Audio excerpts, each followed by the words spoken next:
Welcome to my channel. My next request, I'm not even quite sure how to announce it, so I'm just going to read what's on the screen.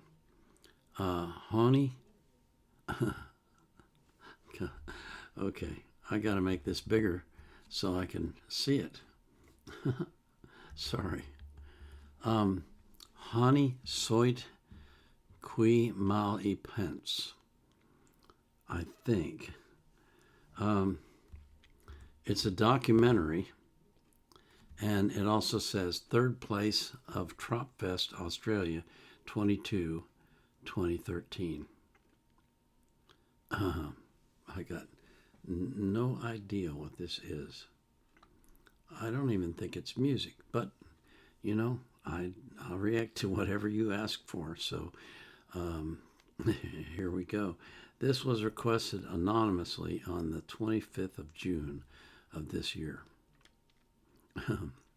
Before we get into it, I first have to say thank you to you for coming here and for watching my videos and supporting my channel. You know, the likes, the shares, the comments, the requests, the subscriptions. I'm thankful for every single bit of it. So thank you very much. I always put the artist links in the description of their playlist. I don't know where I'm going to put this. I'll figure it out. But I put the link to the video that I'm reacting to in the description of the video that I make. Does that make any sense? I also put a link in there from Wikipedia if I can find anything that makes any sense there and is relevant. I don't put a link to the reaction request form right now because I'm not currently accepting new requests. I've got over 3,100 in my queue. That's more than 525 days of 6 reactions a day. So I just can't take any more right now. But I live stream on Sunday at 4 p.m. UTC on Rumble. So if you come to Rumble at 4 p.m. UTC on Sunday and you make a request in the chat for a reaction, I'm going to do it live. So this is a documentary. We're just going to watch it and see what it's about. Okay?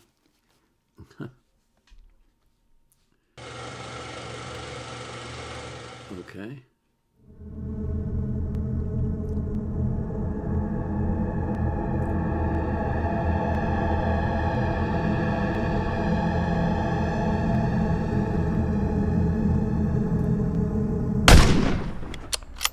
Dear Mom, thanks for your letter. You and Dad look good. I'll try to keep this short. You know how much I struggle with spelling.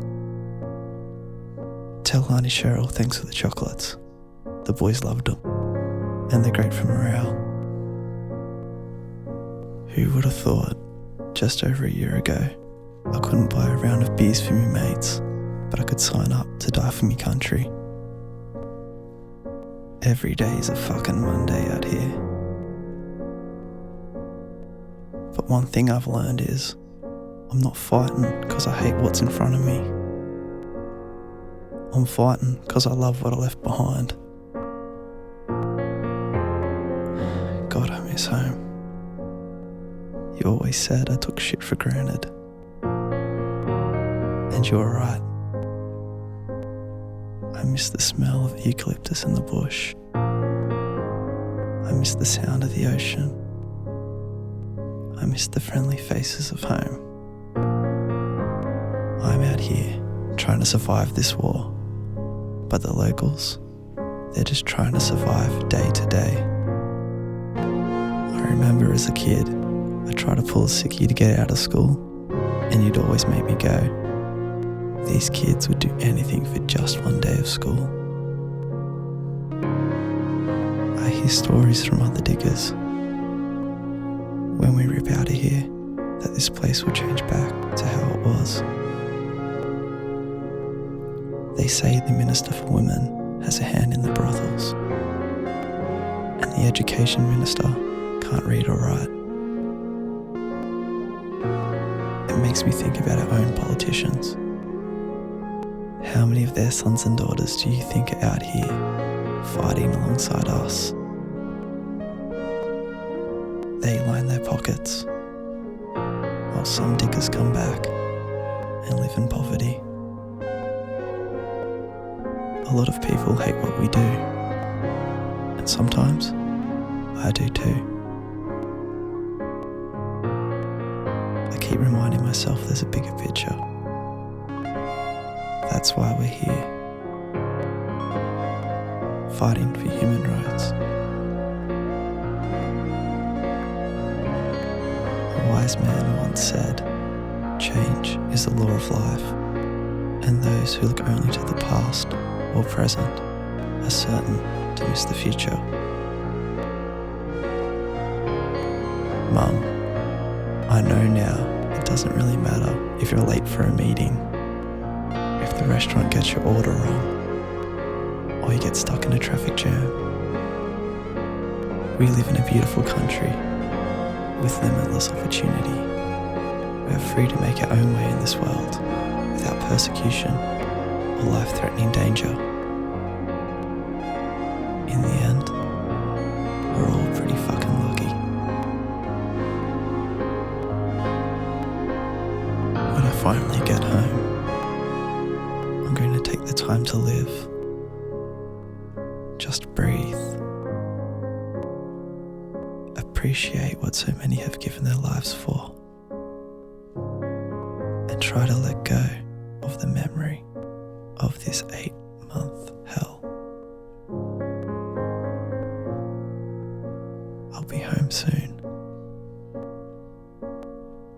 Maybe the nightmares will stop by then. I hope the nightmares stop.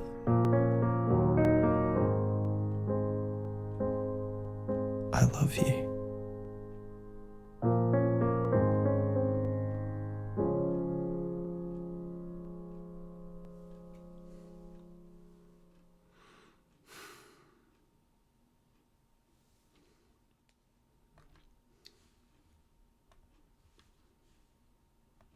Yeah. No, the nightmares aren't going to stop when you get home. They go on for a while. Maybe for the rest of your life. Depends on what it is and what triggers it. Golly days, that was too real.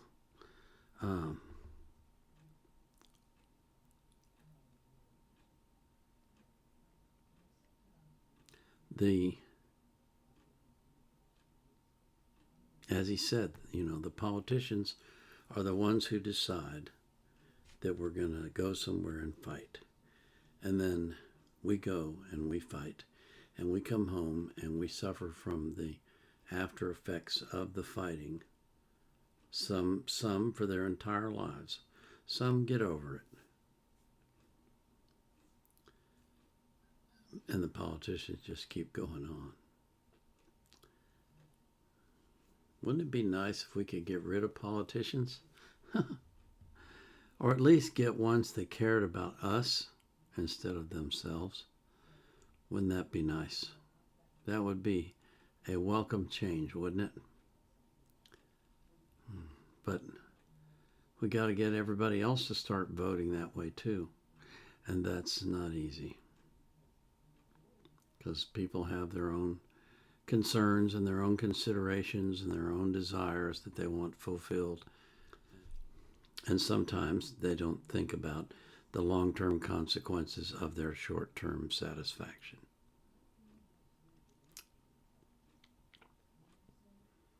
And so the beat goes on, and the boys go out and fight and come home and deal with the nightmares.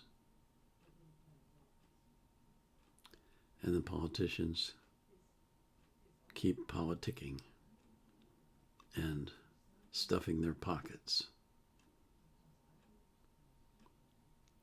It's a sad, sad world we live in sometimes when you think about it. That's the reason why I try not to think about it that much.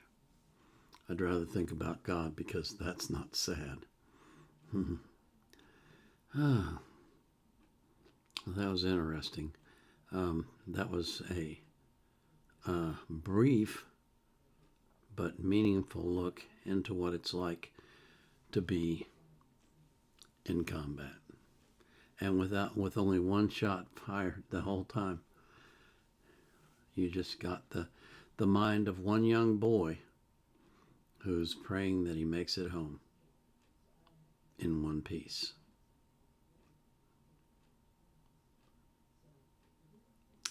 Something to think about the next time you're asked to support a war.